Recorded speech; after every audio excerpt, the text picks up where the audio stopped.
So when we said we had to have these done in 4 weeks, that was like a sort of a suggested timeline, right?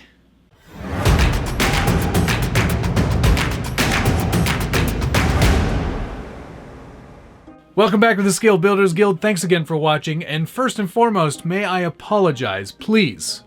I apologize for not getting out a vlog update last week. Work was insane, and if I'm honest, it's still carrying over into this week. I am literally going crazy at work.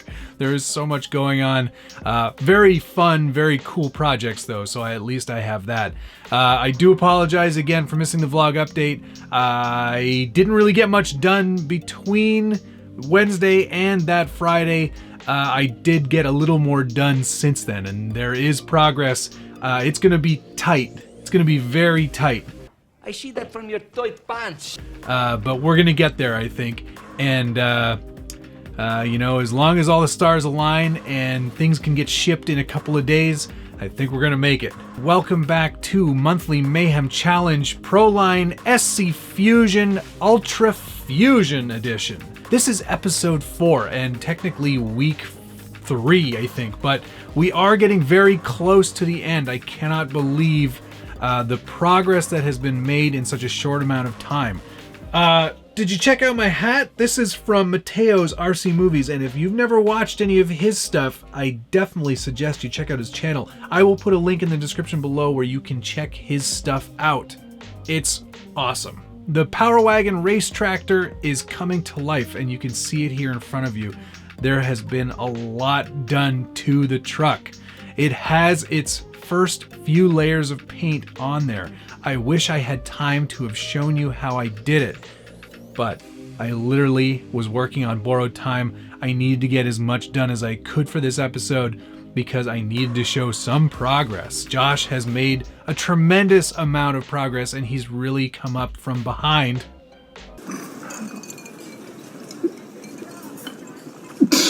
to take over the lead, I think, in this whole thing. There is a lot of work left to do on the paintwork, but I did want to talk about the first few steps that I did to get it to the point that it's at now. I've been using ProLine's polycarbonate paint for airbrushes. It is really, really great. It goes on nice and smooth. And what you're seeing here is a bunch of different layers. What I initially started with was painting the inside of the body silver, so any scratches that appear will look like it's actually a scratch on the exterior. Then I did a whole bunch of different layers on the exterior. I started with a couple different shades of blue from ProLine's paint line. I also used a couple of other paints that I had lying around, some Tamiya PS line paint, just to give it a muddled, different shades of blue, as if this Power Wagon was blue originally. And if you look at the original truck that I'm modeling this after, there was some blue showing through. So I wanted to make sure I was as accurate as I could be in the paint.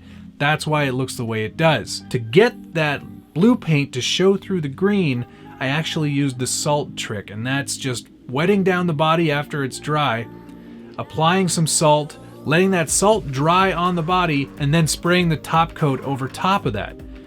Get some warm water, rub all that salt away, and you can actually see the blue through underneath where the salt stuck to the body. It's a very easy, simple technique, but it offers a lot of really cool effects, and when you see this body up close, you get a really good idea of how differing the paint can be from one shade to the next. I also used that ProLine paint to mix my own green color. There wasn't one in the ProLine lineup that exactly matched the race tractor, so I had to make my own. I think I did a pretty decent job of kind of recreating that green. It's got a nice flat look, and it's ready to accept some super awesome weathering that I'm gonna start doing. We're gonna get some rust on there, we're gonna get some flatting of the paint. I think it's gonna look amazing when it's all finished. I got one more tire cut and mounted to the wheel, so I've only got 2 more to go. I have to go to the hobby shop to buy some short course tires so I can wreck them and make these other tires work. But we're very close on that as well. Mechanically, everything's been tested. I know the motor and the servo and everything is working just as expected. There is a lot of torque and a lot of speed still to be had out of this truck, despite the fact that I geared it quite low and put a low KV motor in it. I know Josh is going for even lower KVs, but I think at some point you're going to need a little power, and I'd like to have it on tap if necessary. So I think I made a good choice there.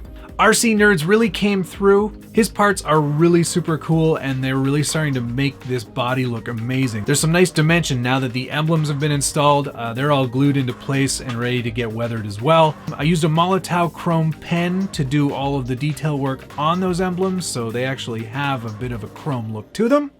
The door handles have been installed. Same thing there, Molotow pen again. He also made this really great roll bar with the KC lights on it. It was unexpected. It was really nice that he designed that and had it printed and shipped to me, all free of charge, I might add. So thank you very much, RCNerds. That's really super cool. Thank you. It's awesome, and I love that piece. I'm really excited to have it on there.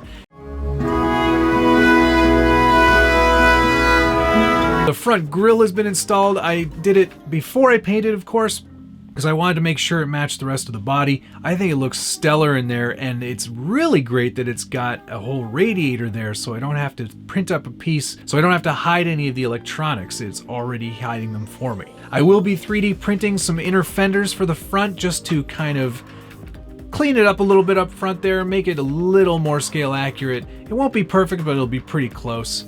I do have to devise a way to mount the front part of the body, but I'll come up with a way to do that. I think it'll be nice and clean, and we'll make sure those mounts are hidden. Both the front bumper and the roll bar have now been etched, primed, and painted, so they're all done and ready to go. I have to make sure it's more firmly mounted up front. Spare tire is on. It's all coming together. I've got my friend Trial Psycho putting together some decals for me. That'll be a pretty nice close match to the actual truck. It's all coming together. I just need to get the interior done and painted, and I think that's pretty much it. There's some mechanical and technical things that I want to do to the truck, but I want to get it outside for a couple of days and really kind of see how it functions and how it works before I make any serious changes or modifications to any of the driveline components.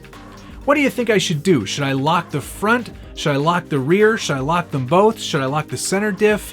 Why don't you give me some ideas about what you think is going to make this perform as best as possible in the series of tests that Josh and I have planned at ProLine by the Fire the weekend of May 18th, which is 17 days from now.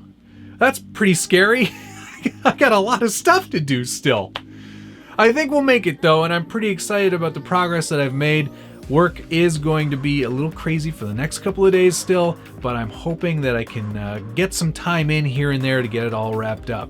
I'm pretty excited about the prospect of going down to California and having some fun with this truck. I think it's going to be a real blast. Win or lose, I think I've built something that looks pretty darn cool. So I think on that note, I've wrapped up everything that I've accomplished in the very short window of time I had to actually do any work on it. I'm very pleased with the progress, and I hope that you are following along and enjoying all of this as well. I'm having an amazing time. I'm really super excited about this, and I cannot wait to get it out and get it dirty. If you like this video, be sure to hit the like button, subscribe if you haven't already, and hit that notification bell so you get updates anytime there's a new Scale Builders Guild video. Thank you so much for watching. We'll see you again soon.